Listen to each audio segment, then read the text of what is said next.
أعوذ بالله العلي العظيم من الشيطان اللعين الرجيم. Let's see who's here. Admit all. Got only three people now. Three people.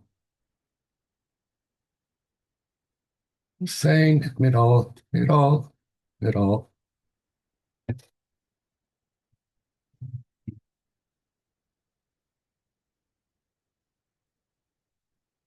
All right, is that it? Looks like it. All right, folks, here we are. Our Ibn Arabi session going through this book. Hope you have formulated some questions on chapters 8 and 9. These were relatively simple chapters. It's starting to become a little bit more theological as we come towards the end of the book. The world is the form of the human reality, and the next one is on the vicegerency of the Mohammedan reality. So whoever wants to take the mic, all yours, don't be shy. Go for it. I'll start this time, CD. Okay. It is somewhere in page 197, the first paragraph, but I'll try to make my amateur translation. So it is where he explains that in the cycle of Nubuwwah, of prophecy, the ruling name is al-Zahir. Then, with the seal of the prophecy, Sayyidina Muhammad sallallahu alayhi wa alihi, start the cycle of Walaya, which is ruled by the name Batin. And finally, when Qiyamah comes, the name, the ruling name, it is the name which is born from these two, from Zahir and Batin. And by virtue of that name, everything which is manifest will become hidden in Yawmul Qiyamah, the Day of Judgment, and the opposite, everything which is hidden will become manifest. Now here my remarks are that these three put together, that first period when Zahir is the ruling, then the second period where Batin is the ruling, and then becoming of Qiyamah, where the Ismul Mutawallid, the name born from this two, is ruling as I take it as a universal archetype, which means that the becoming of Day of Judgment, Yawmul Qiyamah, it is not something which is happens in linear history and once and forever and for everyone, but it is more something like, let's say, every civilization or kind of rational species have for themselves. If I'm not mistaken, I think there are some sheet narration which narrate from Imam Ali alayhi salam, where he's saying, when you are looking looking at the stars, know that every star, it is planet like your planets. It has its own life, its own creation, and also it will have its own day of resurrection. And don't think when your day of judgment comes, something like that, it will be the end of history, because Allah Ta'ala will create another species with their history, with their Yawmul Qiyamah and so on. Are you talking about another hadith, or because this sounds like the famous hadith of al-Baqir that Babaway transmits in the Kitab al-Tawheed, where the fifth Imam says that, do you think that this is the only world that God created, and that Exactly. Adam? Yeah, that hadith is by al-Baqir. It's profound hadith. I've quoted that hadith many times in a variety of things I've written and discussions I've had. Yeah, that hadith in itself is quite telling.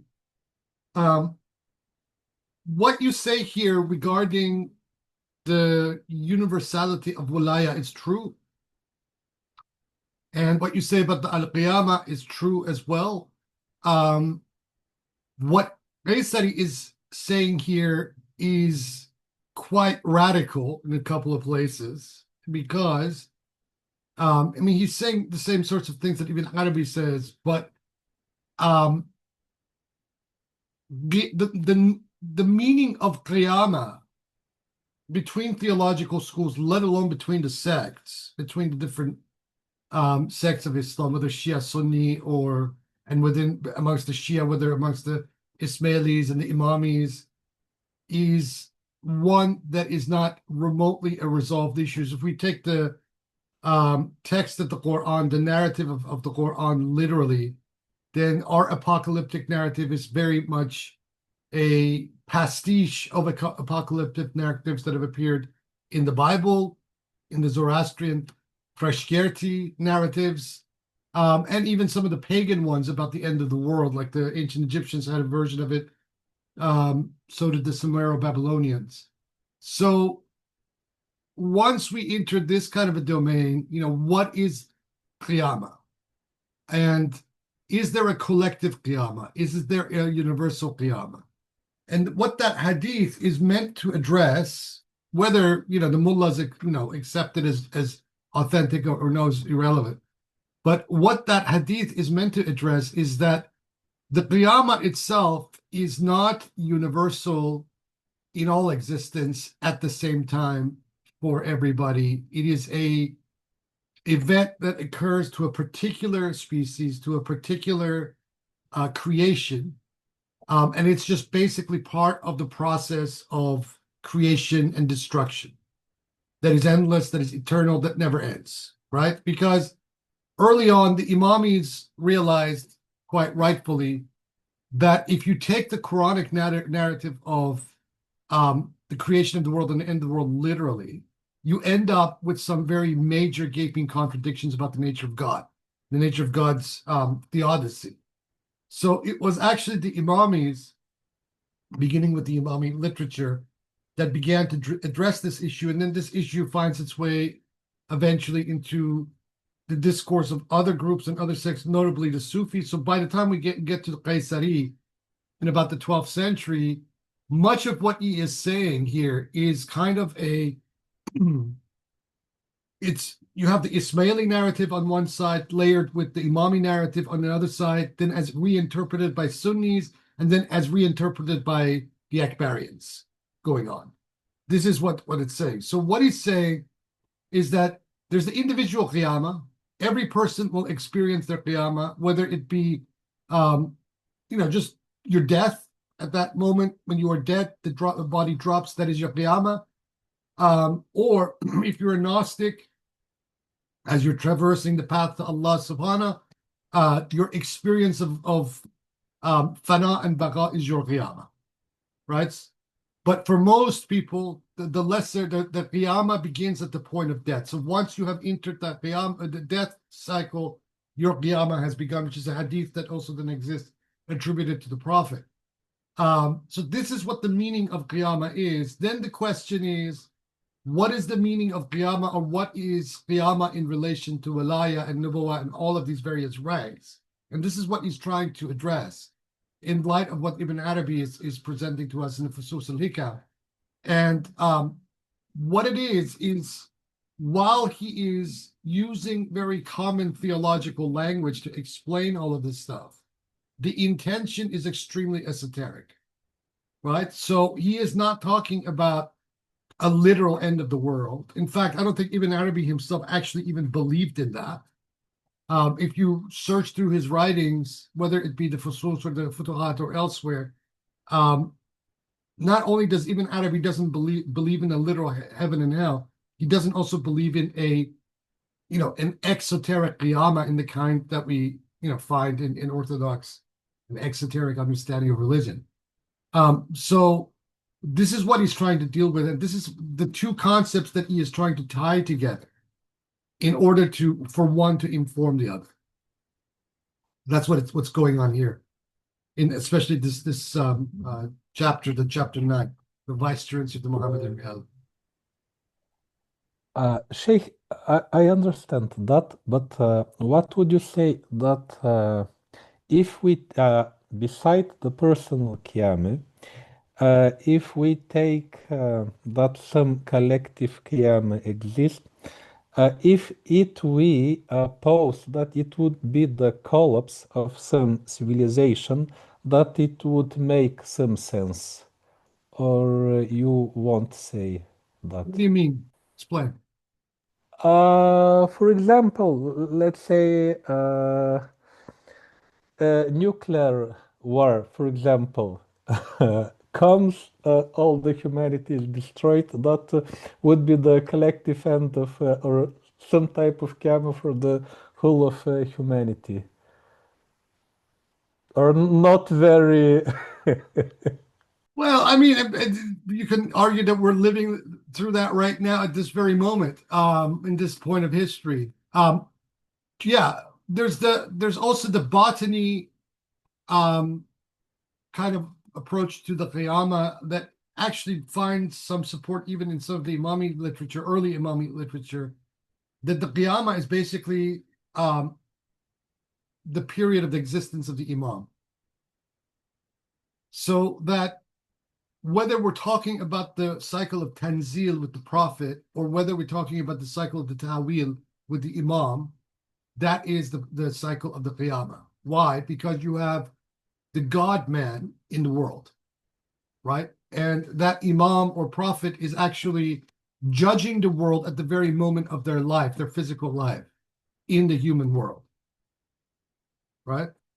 And so some of the questions that were asked that were very thorny questions in a lot of these Hosavi circles, even very early on, was that if we say that then that the human world has its own manifestation of God, which is the Imam or the Prophet, does that mean that all of the various other worlds have their own Imam? So does the animal kingdom or each species of animals, do they have their own Imam or Wali that is acting in the capacity of a manifestation of God to the animal kingdom and to these various species? And these questions, some of them are quite interesting. And once you extrapolate from that, then it is natural to then venture into the question of, well, we are a human species. If there are other peoples elsewhere or other creations elsewhere beyond our planet, doesn't that also mean that they also have their awliya and their mursaleen and their anbiya, and therefore their own qiyamat?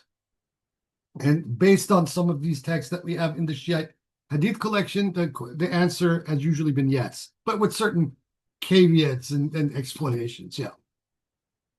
I think this question, the answer of it could be extracted also from this chapter, but Yeah. another paragraph where he speaks about the universality of kutub, the Yeah. spiritual pole. If he should be present or accessible to every rational being, then the answer is yes. Yeah. Uh, Yeah. okay. And here, the same paragraph, I Hold want on. Let to. me answer this question. Mary raises a very good point because it's a very subtle point of Ismaili doctrine. She asked, could it be said that the timing of the Qiyamah depends on the pole around which the one revolves? Like, well, every planet is known in its orbit. In Ismaili gnosis, that is exactly the case. It is the Imam who is responsible for proclaiming the Qiyamah. So the cycles of Satr, or concealment, and Zuhur in Ismaili gnosis are all dependent on the word of the Imam. So every Imam is potentially the Qa'im, according to the classical Ismaili doctrine. Yeah. And even more, taking the literal meaning of word qiyamah, it meaning would be something like actualization of becoming in reality of what which was in potential before. Yeah. Exactly the opposite meaning of complete destruction, which is literally take. Well, I mean, you can take the even the symbolism of the destruction and creation literally. This is what the Bayan does, where it says that, you know, each dispensation, by abrogating the previous mores and laws and jurisprudence of the one that preceded it, has destroyed that world, right? So, you know, the coming of Islam effectively in this interpretation destroyed or, you know, abrogated Christianity, just as the coming of Christianity abrogated Judaism and so on. This is its kind of linear, progressive understanding of nature of sacred time, that every periodization of history is marked by the coming of a God-man, or what it terms the Mas'arullah, the manifestation of God. So that, and in this doctrine, in the Bayan, Muhammad Rasulullah is actually the return of Christ. So this whole idea of Jesus returning at the end of time, as far as the Bayan is concerned, this event has already occurred. Muhammad was the return of Christ. And so that verse in the Quran, where words are put in the mouth of Jesus, you know, naming, you know, saying, you know, predicting the coming of Ahmad, these are kind of used in that kind of hermeneutical framework to say that, you know, that the Christians are, you know, basically have lost the plot. They missed the second coming. You know, the second coming has already occurred. They just didn't like how it occurred. Just like the Jews didn't like how their Messiah came, and so on and so forth. Yeah. Okay. Okay. Here I want to make a little comparison between Qaysari and Mullah Sadr. Exactly the same paragraph. He is saying, Qaysari, so that everything that was form becomes meaning, and everything that was meaning becomes form.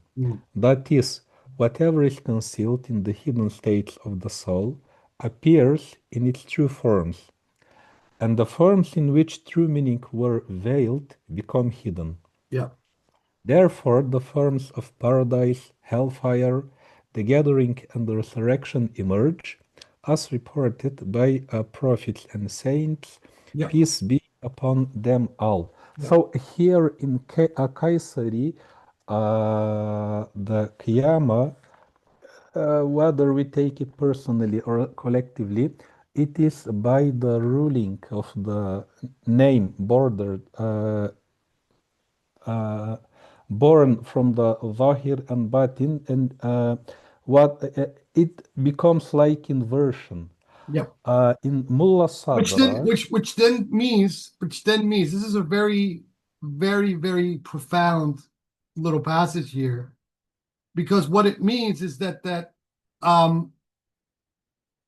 during the lifetime of a given Rasulullah, whether it be Muhammad, whether it be Isa, whether it be whoever it is, all the events that are occurring are a dramaturgy, such that this conflict of light and darkness is literally happening in the conflict between the believers and the unbelievers. This is also the classic Imami interpretation, the very earliest tafsirs of the Quran that we have, like Ayashi, etc., where you have the Imams basically taking all kinds of very loaded verses from the Quran about the day of resurrection, fire, and brimstone, and actually applying it to the events that already transpired in the war between the Meccans and the Medinans, the Muslims and the Medina, the Kuffar. So this is how this can be interpreted. So it's an extremely botany statement, but one that is completely in keeping with what even Arabi is saying. So in the normal span of time, in between, for example, dispensations, the meanings are hidden and speculated. When the insan kamil or the imam or the prophet or the rasul or whatever comes, then there is an inversion such that what was concealed in meaning as being hell during their lifetime is out in the open, even if the physical phenomena of the world around us does not change in observation.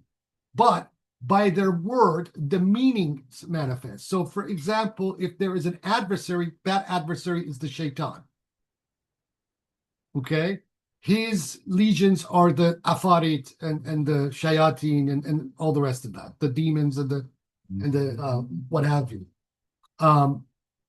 And there, that very moment is both the qiyamah and also the moment of creation where Allah subhanahu wa ta'ala is saying, Alastu bi rabbikum, am I not your Lord? Right? Because the Prophet, Messenger, the Imam is calling to people to God. So their calling people to God is in itself the reenactment of the day of the last. Why? Because now we have a complete inversion of form and meaning. And so meaning is appearing in form. Doesn't necessarily, these forms don't necessarily have to appear with fireworks and apocalyptic scenery. The apocalyptic scenery is happening in the very meanings manifesting.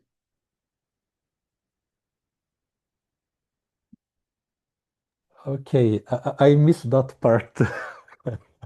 You're explaining now. Okay, I understand. Beside that, the thing which came straight to my mind was the way it is explained by Mullah Sadra that after the death, the beliefs and action which were very deeply rooted in our soul, they appear in a material form, Yeah. which was Imaginal form. In imagine. yes, Yeah. imaginal. Hey, Ali. Yeah. Yeah. Yeah. Yeah. Here is the paragraph from Mullah Sadr, because I think they're very similar in some sense. All of the bodily forms existing in the other world are just like this, whether they arise from sound and unsound beliefs and intention, or from good and evil habits and traits of character in soul, which have taken root in them through the repetition of certain action and activities in this world. Thus, action become causes of state of character in this world, but souls, by taking on the structure and form of these habits, become the cause of psychic bodies in the other world. That Qaysari and Mullah Sadra arrive to the same conclusion, but from a slightly different viewpoints. In Qaysari, by the inversion of Zahir and Batin, but in Mullah Sadra, more like that gradual progression, where what becomes deeply rooted in our action and habits takes its imaginal form in the Akhirah. Yes. Yep. Okay, Saidi. Those were my comments and questions. Great. Thank you very much. No worries. Who else? Jeff. You wanted to say something, I think, before? Well, I'm not in any particular hurry, but okay, I'll go. I was wondering, I have to look at my notebook here. Okay. I mean, I'm pretty sure I already know the answer, but I'd just like to hear you comment on the relationship between, or what is the difference between the supreme name and the comprehensive divine name. And is it that the latter, the comprehensive divine name? What is it? Well, Al-ism, the greatest name that he's translating as the supreme, Al-Adam, he's translating as supreme. right, Translate as greatest or most mighty. right, The greatest name, according to the school of Ibn Arabi, is the name Allah, because it is the all-comprehensive name. It is the name in which right. all of the names are contained. So, okay, exactly. And then, so the comprehensive divine name is not that. It would be, let's say, the inclusive unity as opposed to the, Inclusive unity, exclusive unity, oneness, these are stations, they're not names. other than like ahad and wahid, both of which mean one. Those are attributes or names. The greatest name itself is, depending, if you talk to the school of Ibn Arabi, they will say it is the name Allah, okay, because it is the comprehensive name. All names are contained with it. Allah is the all-comprehensive name, but so is Al-Rahman, the compassionate. Although no one says that the Ar-Rahman is the greatest name or is the supreme name amongst them. But Allah is the supreme name and the all-comprehensive name. The first amongst the two. Okay. So there's no distinction then between, because I'm just wondering why there's two different phrases, al-ism, al-azam, and al-ism, al-jami, al. That's the greatest name. And al-ism al-jami is the all-comprehensive name. So these are just, what he's trying to tell us is that he's talking about the same name in two different modalities of analysis. One is the all-comprehensive name that contains all the name, and so therefore it is the greatest name by that reason. Okay. All right. Although I have to say, I'm not exactly sure. I know that you said, when you said that the inclusive unity and the exclusive oneness are stations and not names. Mm. Do you see how I could arrive at the idea that Sure. that the comprehensive name might be Yeah. referring to Yeah, an but inclusive unity? Just recall from our previous readings of Ibn Arabi, and I've thrown this around a couple of times, the word Allah, according to Ibn Arabi's school, does not apply above the realm of the inclusive unity. The inclusive unity is when the hidden treasure has already started to become known in the world, which according to the school of Ibn Arabi, and Ibn Arabi in particular, is the level at which the ayana thabita, the immutable archetypal essences, first come to be. So these are the seeds of the totality of the names of attributes. So the multiplicity in its seed occurs on that level. It is still the unity, an inclusive unity, but it is not an exclusive oneness. It is not that essence about which we cannot say anything. That's the idea. So that is a level. The ahadiyya is a level. It's a station. It's a degree of the Godhead, right? Just as the wahidiyya is another station of the Godhead or degree, rank, that or rutba. So that's but the names are the specific characteristics, right, that inform that level. We cannot talk of, by inference, or we can say that the ahadiyya, the realm of the exclusive oneness, is ahad. It is the exclusively one, because there's a couple of different words in Arabic for one. There's ahad, wahid, fard, etc. These are all meaning the same thing, basically synonymous. But ahad is the exclusively one, to the exclusion of any other number. That is the essence, the hidden essence, the Deus absconditus of Christian theology. That is the ahad, or the ahadiyya. Okay, great. Thank you.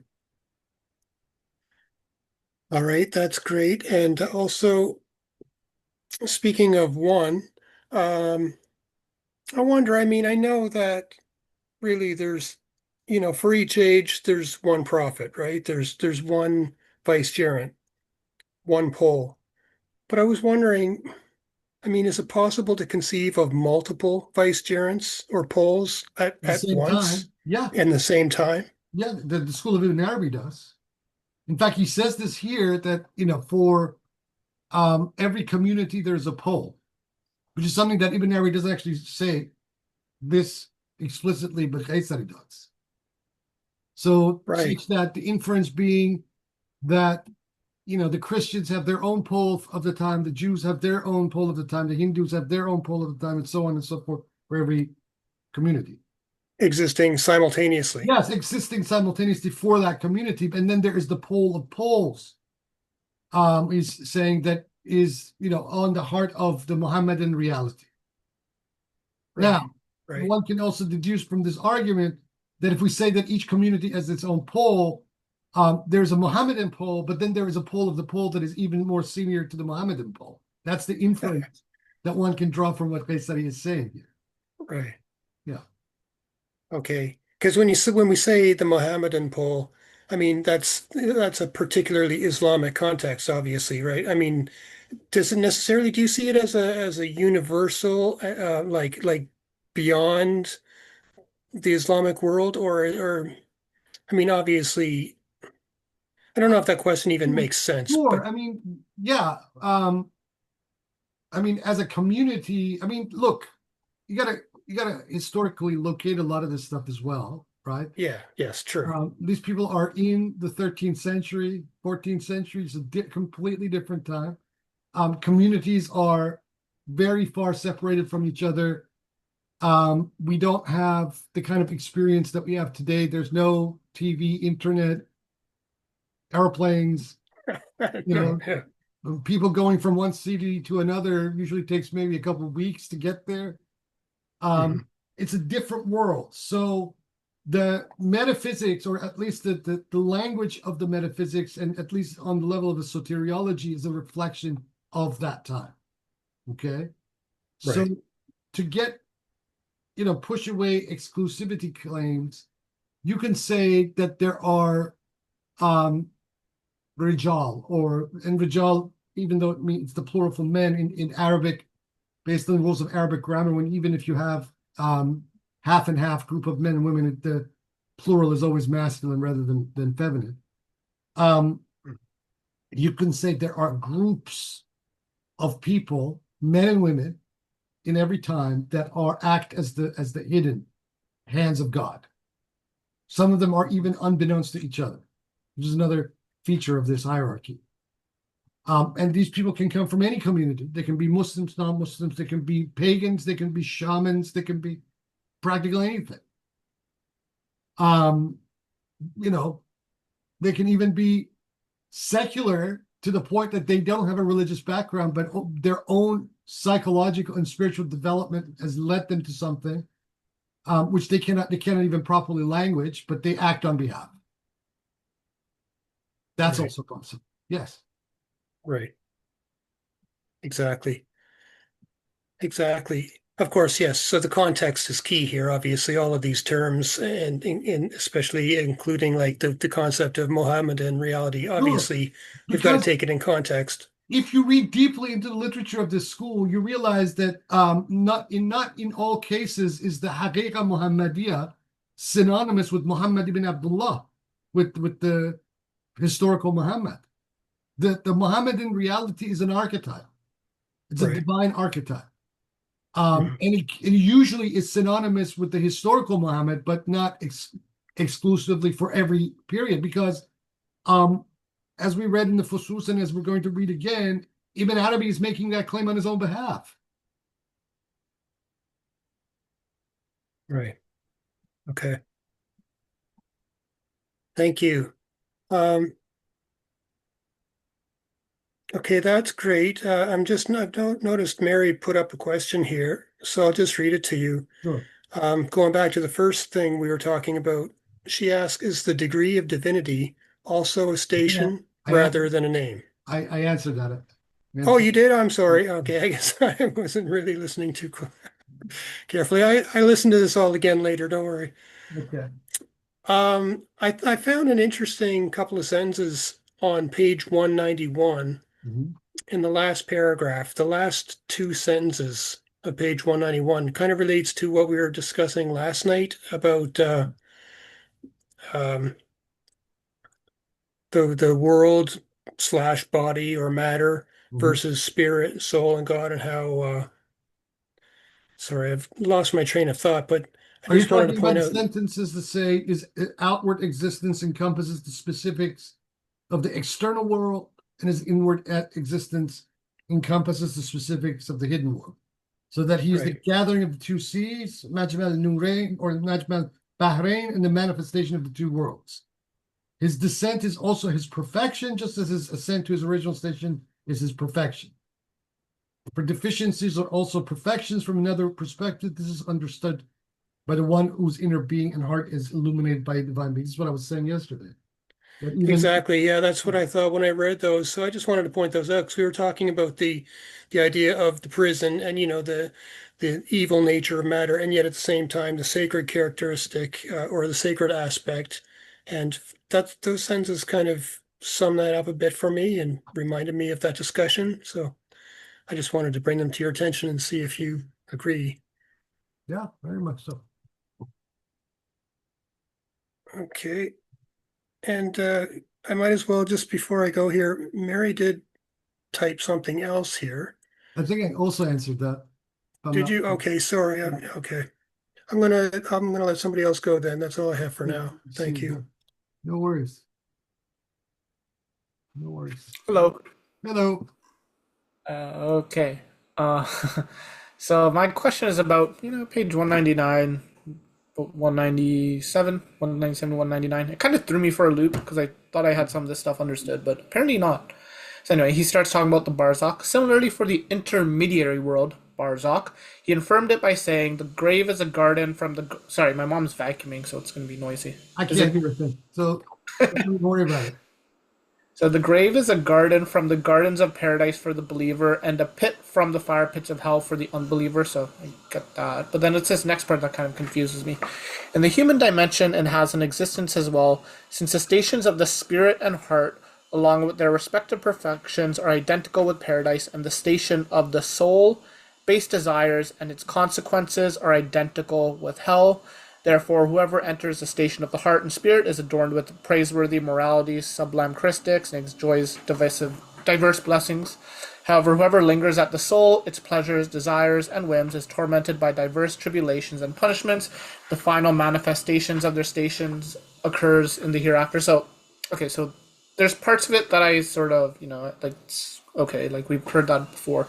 But it's just like talking about the soul in general. Because I've sort of understood the soul as itself a Barzakh. I'm not sure if that's correct or not. Between the spirit, every station of manifestation is a Barzakh. Even every world is a Barzakh.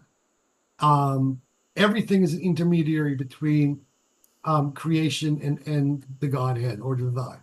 So yes, it's the Barzakh. But what he's talking about in the soul here, he's talking. I mean, the word used that you see parallel on the other side of the page is a nafs.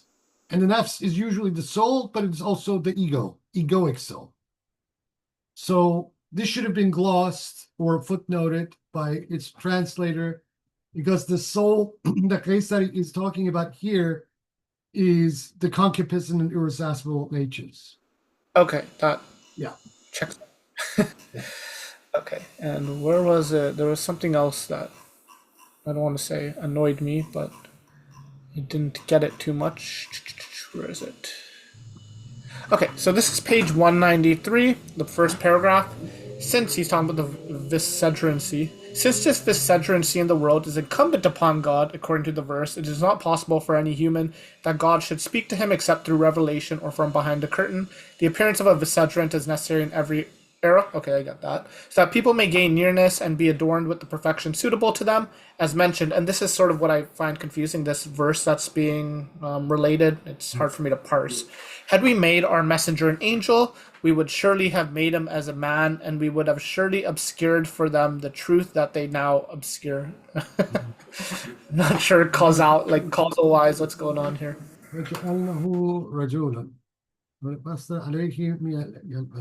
Yeah. So what's the question regarding this? I'm just not sure what exactly is being said in that last verse. Okay. Yeah. He, in one sense, is elusive. On the surface, it looks like an ornamentation from the Quran that he's put into this paragraph. But what he is saying is that, which the verse sort of captures in the original Arabic, is that every age requires a divine representative, just like we said before, that each world, each people, each creation has one of the Hujajullah, one of the proofs of God amongst it at all times. Right? And then he's throwing this Quranic verse because the Prophet was being ridiculed and mocked by the kuffar. Muhammad is just a man. He claims to be a messenger of God. He's just a man. And this was the verse that came down that, if we had sent an angel to these people, a metaphysical being, then, it wouldn't have made any difference to these people what they say, whether we send a human, whether we say a metaphysical being or whatever. That's the point. The main point is that the vicegerent, the wali Allah, is a necessity in all time. It must exist amongst the human world. Okay, cool. Yeah, that checks out. Okay, so on page 189, so I had this experience as I was reading it. It's kind of a funny experience. So, I was sort of reading it, and I was thinking, okay, so they're saying that, as people, we sort of embody these law-ific traits, for lack of a better word, through our self-development. So I'm like, okay, does this happen in our actions? I read on, yes. Our choices, yes. Our internal experiences, yes, because he talks about the heart. One thing that also came to mind is, as people, when we create, how does this sort of manifest in our creative spirit, in our artistic spirit? I was just wondering if you could expand on that, talk a bit about creativity in general, how it sort of, I guess, relates to this. In what specific, this is a huge topic, in what specific context? Give me one. Okay. Okay, geez. So I guess one thing that I'm kind of interested in, as I was reading this, I was sort of thinking, okay, there's been so many great works of architecture that have been made. I haven't seen many of them, but you've seen some of them in Iran, I'm sure. I was just wondering if you could talk about your experiences in those places and how you felt being in there. Did you feel that sort of presence there? Yeah, of course. Especially in ruins. Persepolis is different. It's quite something, but I got the real sense of awe when I was at the Naqsh Rustam, which is a bit it's about 20 kilometers, no, less than that, about 10, 15 kilometers from Persepolis.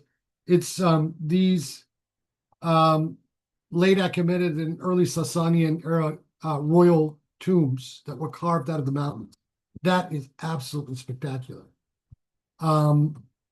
So, the works of art, whether we're talking about the pyramids or I get actually more a sense of awe or haiba from nature. I mean, the very first time I remember that I was taken to the Grand Canyon was this place just blew my mind, just looking into those canyons was something, because no picture actually does it justice when you're at that Grand Canyon National Park in Flagstaff, Arizona, and you go in and you park and you kind of see before there are trees in front of you. But once you come to that lookout point and you stand at that lookout point and you look into the canyon in front of you, and the depth of that canyon from that height is absolutely gobsmacking. The second time that such a this profound sense of awe with me was the first time I went to Uluru here. And you look at that rock, and first of all, when you enter that area of Uluru, you feel like you stepped into another dimension, a completely different planet, practically. And then you look at this rock, and it is apparently a single rock formation. And this just blows you away, this thing, the Jalal. And the first time I looked at this rock, the first words out of my mouth were Subhanallah.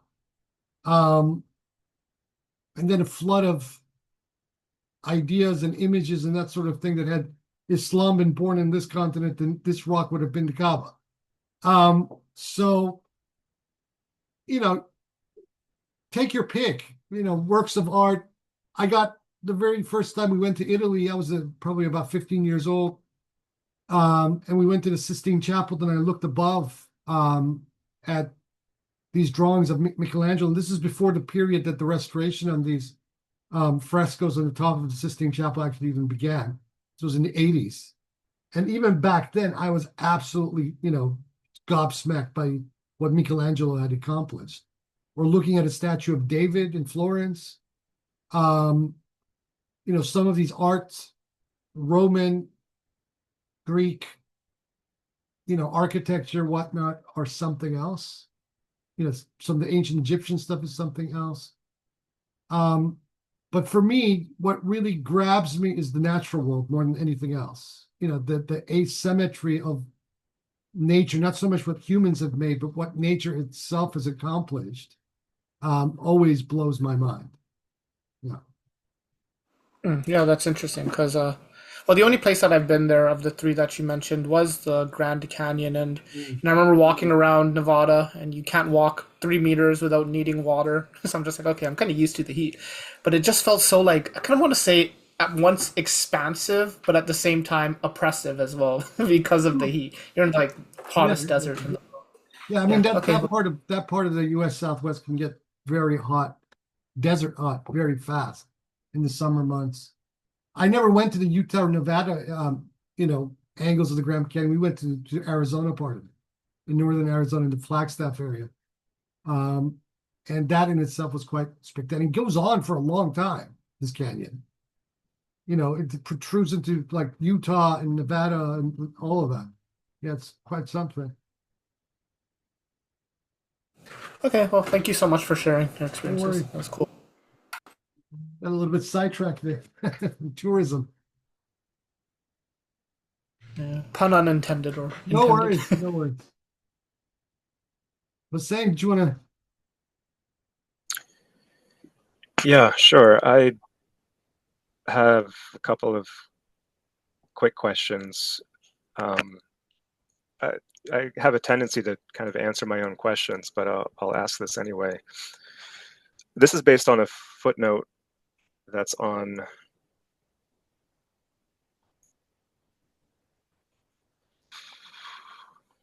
where is it? Page 183. So when Qaysari mentions he's talking about the first intellect, which is the undifferentiated form of the degree of the cloud.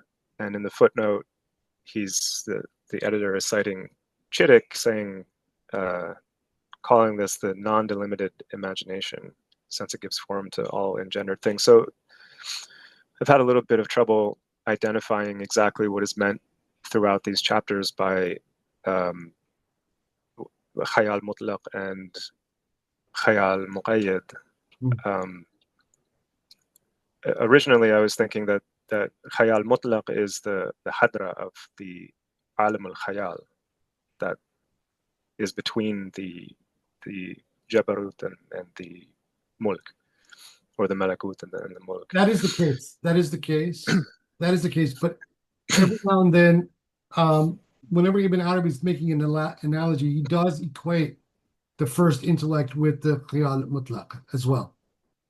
So this becomes a little bit of a thorny issue, which has now cropped up here, is that if the non-delimited imagination is occurring in the realm of the Jabarut, then what is that which occurs in the realm of the Lahut, where it all occurs? Because that is the Lahut is the realm of the first intellect.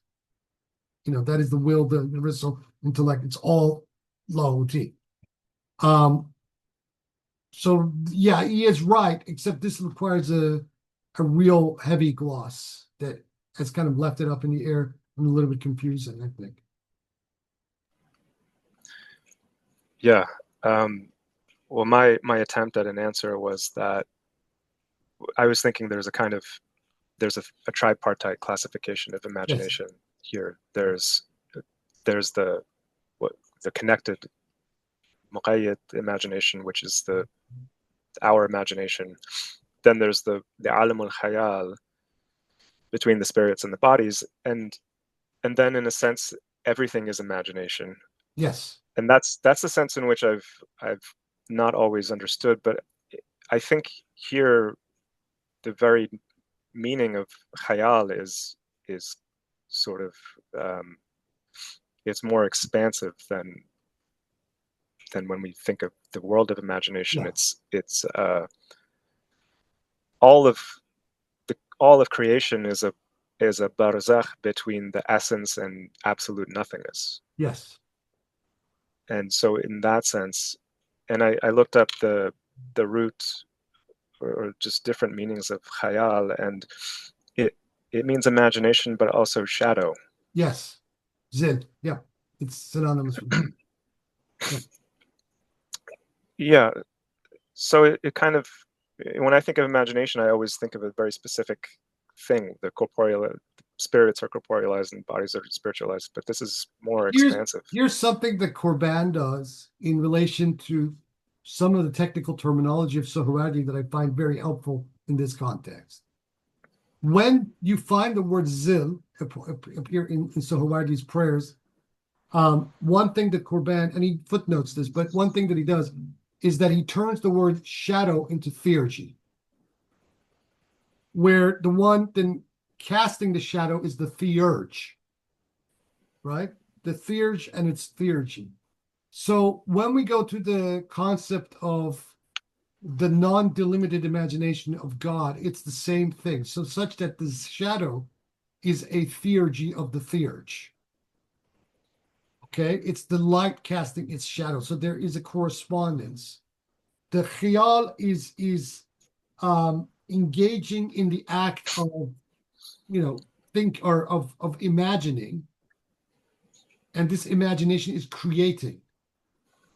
But this creation is a theurgy or shadow of the theurge or the light. And that is why we say that it inhabits a kind of no man's land of not complete Adamia. It is not Ma'dum. It is Adam, but not Ma'dum. In relation to the one that casts the shadow. Right? So if then you look at God and the contents of existence as the imagination of God, this is the relationship between them. We are the theurgy, it is the theurge. On one level, we do possess existence because we are the shadow of the light, and without the light, there is no shadow. But in ourselves, we are Adam. We're non-existent. Our existence is only necessary, which he then gets into the first chapter of the fusus al-hikam, where he recalibrates all of these heavy sentence terms. Our necessity only exists by virtue of the necessity of the necessary being.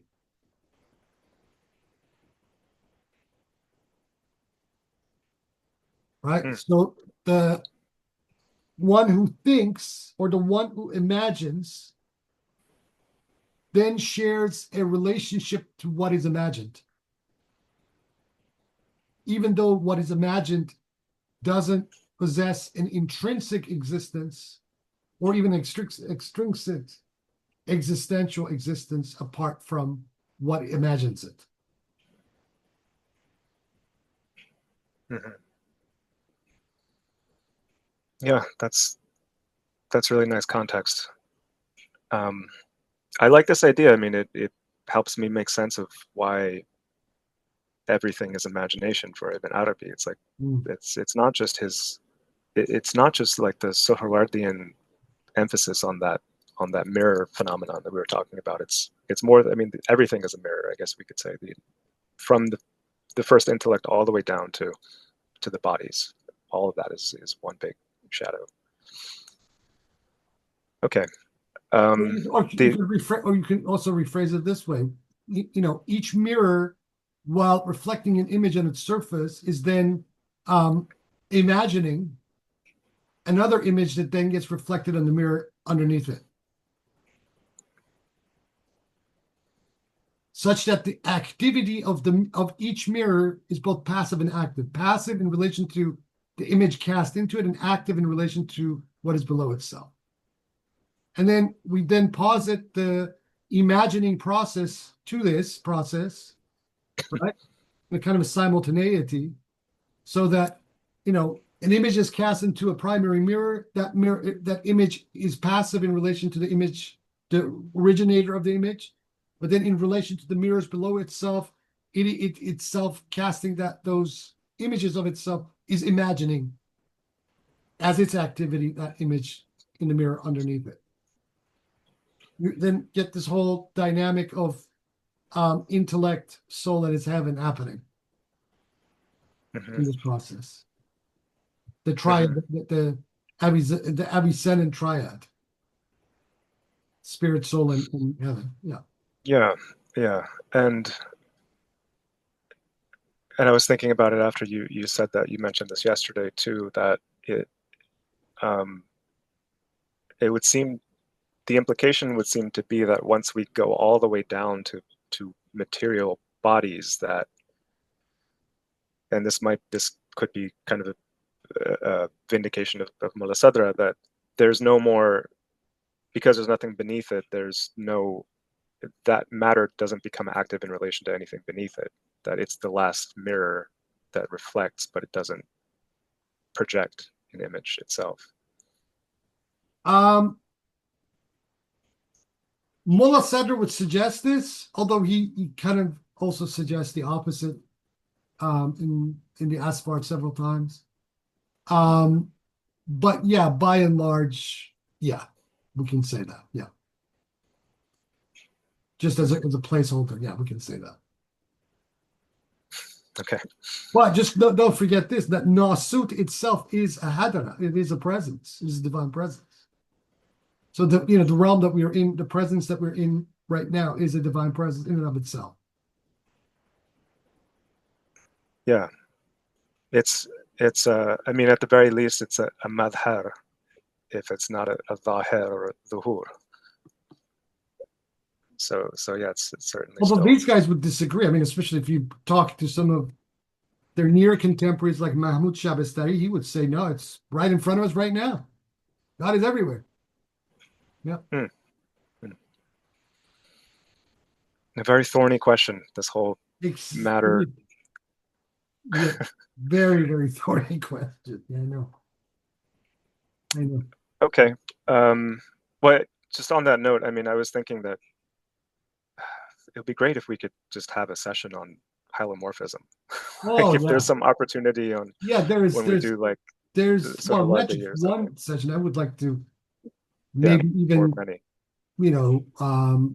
maybe at some point even do a course, kind of a spin-off course where all we would do would go through all kinds of different texts on hylomorphism. Would start with Aristotle and maybe look at some of the pre-Socratic and Middle Platonist concepts of matter, and then just move into the Islamic period from the late Hellenistic period, because Alexander of Aphrodisias is also kind of relevant to hylomorphism, even though he was just a commentator of Aristotle's. And then once we get into the Islamic world, beginning with al-Farabi and then the Ikhwan al-Safa, this concept takes on a life of its own. But I would also want to bring in concepts of matter from elsewhere, from other traditions completely, whether the Taoist ones or the Indian tantric ones, because these guys have a lot to say. And then the alchemical tradition, whether from the Islamic angle or the European or the Far Eastern angle of alchemy, all have a lot of things to say about this question. I mean, right there, you're talking about hundreds of texts to look through. If I had an assistant, just to compile something, a roster, we can put together a course just on hylomorphism, just explore this entire concept in every which way that we can from multiple angles and multiple texts. Because I think most questions of metaphysics cannot proceed beyond this unless it is properly resolved, right? Because we are cogitating these issues from our material encapsulation. So a lot of metaphysical questions from our locus start and end with this question of hylomorphism. This is why I think it is a profoundly important question. So yeah, I would be open to do just a course in hylomorphism. But I would need someone to help me compile text and create basically a little booklet that we would then go through over the course of the course. And such a course could go on for months. Mm-hmm. I think that would be great. It keeps coming up in Yeah, it does. almost every session, at least for me. I'm just always going back to the same question. I mean, I've been thinking about this issue for 30, 35, almost 40 years now. And the question is as potent today as it was, no pun intended, but as it was when I first encountered it by reading these Greek philosophical texts. And once, al-Ahsai, I got access to al-Ahsai. I mean, he flipped all my tables.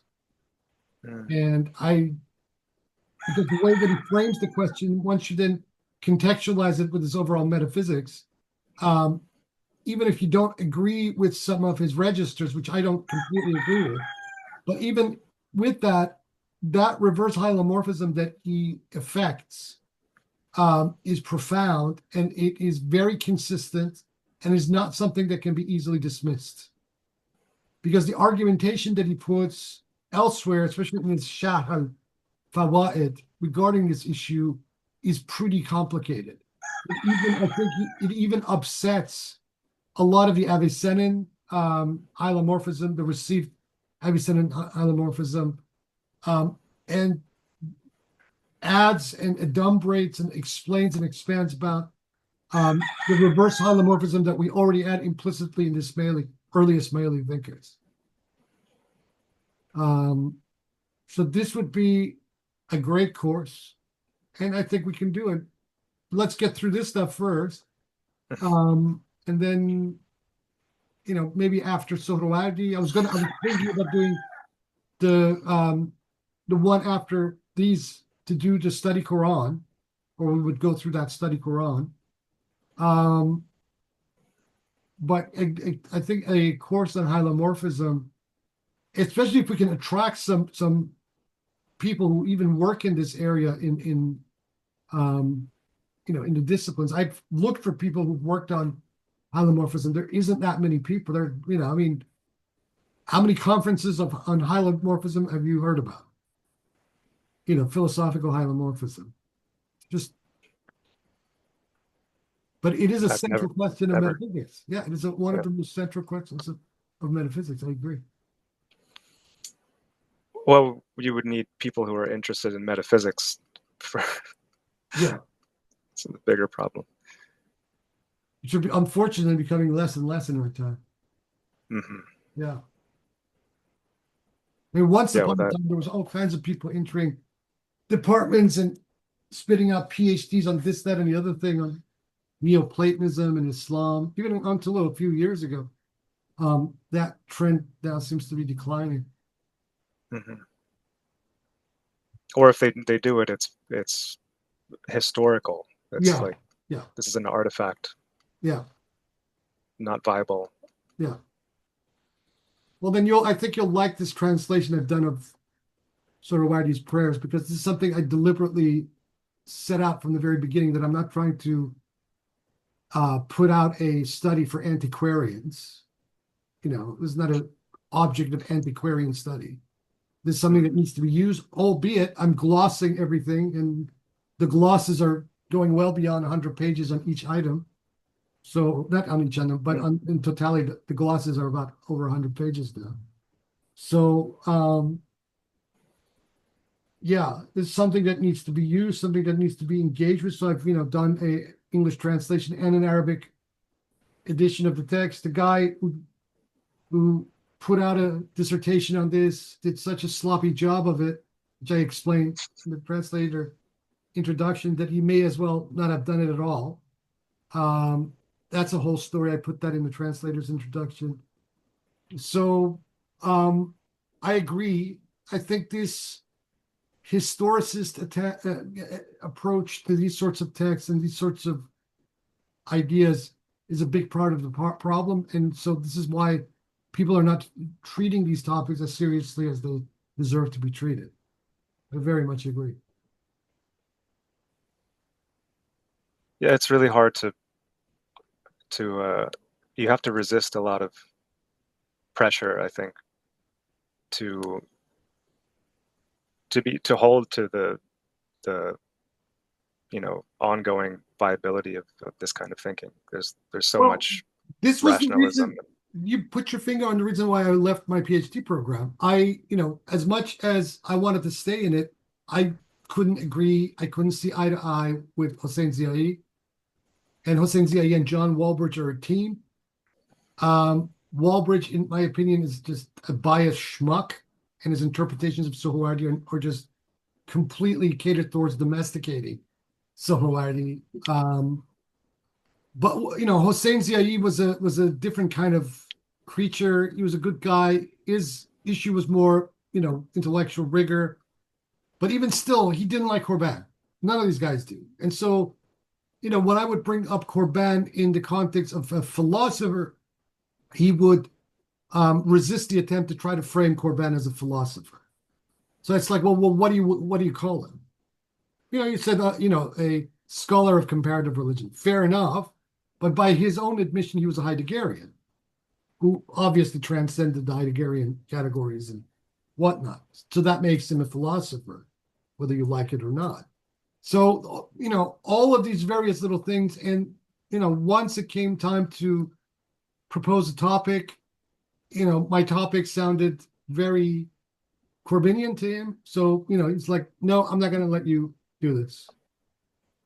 And it's like, well, I'm not a tool for your political games in the Western Ivory Tower. And this was in the 90s at a period when there was Walbridge, there was Ziai, there was Dimitri Gutas, and Hamid Algar, all basically attacking Corban for completely different reasons for each one of them. And I was a Corbinian, and I still remain a Corbinian to this day. And I think their reasons are wrong and biased and based on their own epistemological lack, for lack of a better word. And if you look at Walbridge's scholarship, for example, on Sohrawardi, his scholarship is historicist completely on Sohrawardi with a philosophical afterthought. And he's very clumsy in certain areas, extremely, extremely clumsy, which kind of reflects on a lot of his students and the people that he's mentored over the years. But he is considered one of the top names in the Ivory Tower, in the Anglo-American Ivory Tower of Sohrawardi studies. I think this guy knows nothing. And he made faux pas and errors of judgment on these specific prayers in that published article of his in 2010. That was just unforgivable. But these people have clout. These are the people that are listened to. And these are the people, in my opinion, who have colonized the study of Islamic philosophy and Sohrawardi and Ibn Arabi in particular. The crowd around William Chittick and those guys are another kettle of fish. They're, because of their association with the Mariamia of Fritjof Schuon and that whole agenda around that. Even though I think William Chittick is an outstanding scholar and the stuff that he's put out has been exceptionally good, and he breathed life into an area of Islamic philosophy in the study of Ibn Arabi in particular that needed it very desperately, and he was the vehicle to that end. But as people, they come with another, load of problems of their own. So I encourage people to take independent lines, do not be associated with anyone's agenda, whether that be an Ivory Tower one or a political one from elsewhere that is coming into the Ivory Tower. This stuff is important, this kind of thinking, and I think it needs to be kept alive. We're moving in a period of history where, because of what university systems are becoming, and because business seems to have an exclusive interest in taking over the running of universities, all of this stuff is more and more being thrown at the wayside. So whereas I have a problem with the Western Ivory Tower as an institution at the moment, I will be damned to see this stuff relegated and forgotten. So absolutely, We can do all kinds of classes on this stuff. The next one we'll do 2 courses, one on the Quran, study Quran, and then we do one on hylomorphism as well, and see who we can invite, who has a speciality, who's looked at these issues with any depth, and we go for a year exploring hylomorphism from a variety of angles. 100% up for that. Yeah. Cool. That sounds like it would be great. Yeah. I think so too. Anyone else? Well, Go ahead. I just had. I can let someone else go ahead. No, go ahead. Finish your thought.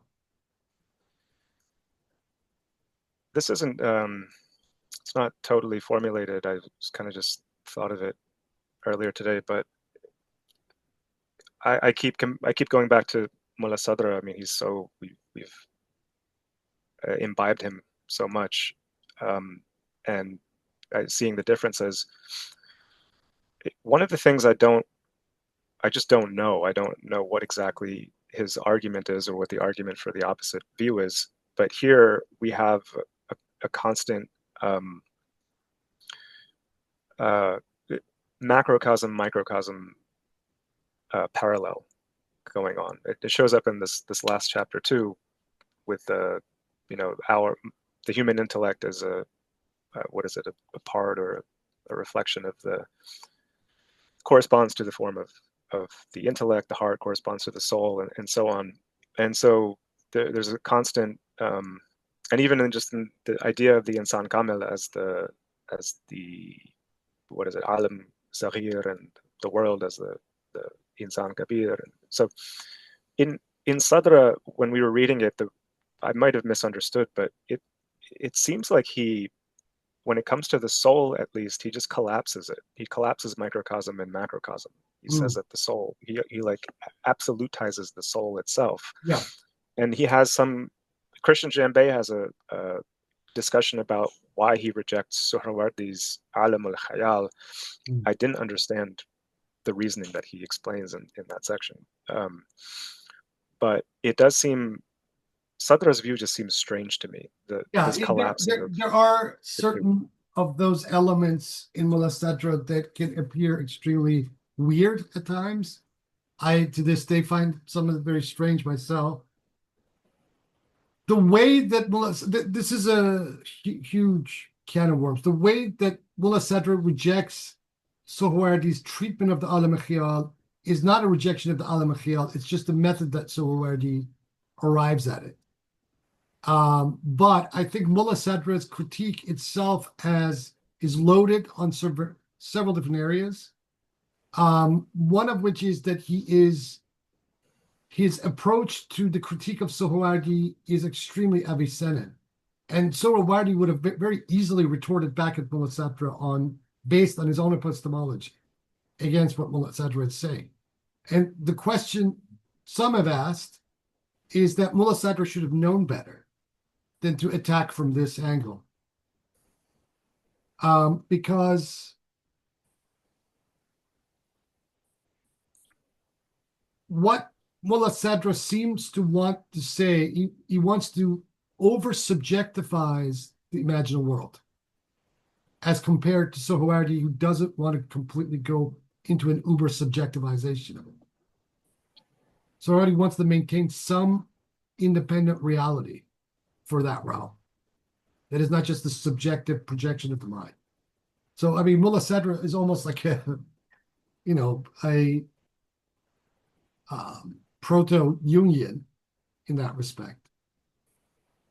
So I agree. This is a bit of a issue. Yeah. Yeah, and I think this is maybe where this is where the sense of idealism comes in with when one reads Sadra. It's just dawning on me now that for if Qaysari or Suhrawardi, like Qaysari he might say that everything is ultimately God's imagination. Yeah. But it's not as if the medium between God and matter is the human soul. That God has a kind of independent imagination of his own, which is the macrocosm or the great world, as it's called in some places here. So that in a way that does put reality into God's mind, but it's not Yes. as intensely idealistic or subjectivistic as Mullah Sadra Sadra makes it out to be. Yeah, I agree with that. I do agree with that. That's a valid criticism. Yeah. Yeah, and you just lose the whole macrocosm, microcosm, as above, so Yeah, below you kind do. of thing. It's Yeah, like, you do. what happens to that? Yeah, you lose that. I guess part of the thing was, and maybe he gets this from Mir Dalmat, although I'm not completely sure about that. I think Mullah Sadra wanted to. I think one of the reasons for him, subjectivizing this to the degree that he did, is that he wanted to escape certain accusations about, creating an independent realm or trying to assert a sort of reality to the alim mithal that then becomes a really thorny issue with Sheikh Ahmed Ahsai and his critics.